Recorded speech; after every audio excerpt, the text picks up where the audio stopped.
ചതി കാണിക്കുക, വഞ്ചന കാണിക്കുക, പരിശുദ്ധമായ ഇസ്ലാം ഇത്രയേറെ വെറുത്ത മറ്റൊരു സംഗതി കാണാൻ കഴിയില്ല.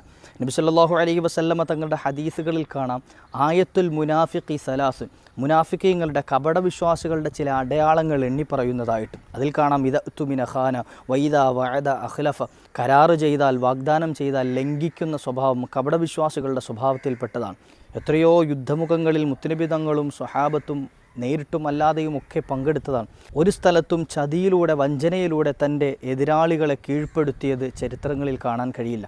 പരിശുദ്ധമായ ഇസ്ലാം മാനവ ലോകത്തോട് പഠിപ്പിച്ചു കൊടുക്കുന്ന ഏറ്റവും മഹിതമായൊരു സന്ദേശവും അതുതന്നെയാണ്. തൻ്റെ ശത്രുവാണെങ്കിൽ പോലും അയാളോട് വഞ്ചന കാണിക്കരുത്, ചതി കാണിക്കരുത് എന്ന്. ഇബ്ലീസിൻ്റെ ഏറ്റവും വലിയൊരു കെണിയാണ് ചതി എന്നുള്ളത്. വിശ്വസിപ്പിച്ച് കൂടെ നിർത്തിയിട്ട് അവസാനം ചതിക്കുന്നൊരു സ്വഭാവം, അയാളെ വഞ്ചിക്കുന്ന സ്വഭാവം.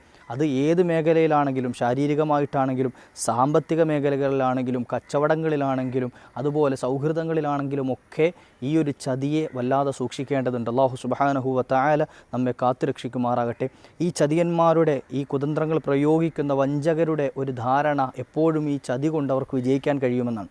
എന്നാൽ റബ്ബ് സുബ്ഹാനഹു വ തആല പറയുന്നുണ്ട്, ഈ ചതിയന്മാരെക്കാളൊക്കെ എല്ലാ കുതന്ത്രങ്ങളും അറിയുന്നവൻ റബ്ബ് തന്നെയാണ്. അള്ളാഹുവിൻ്റെ മുമ്പിൽ ഇവർക്ക് പിടിച്ചു നിൽക്കാൻ കഴിയില്ല എന്ന്.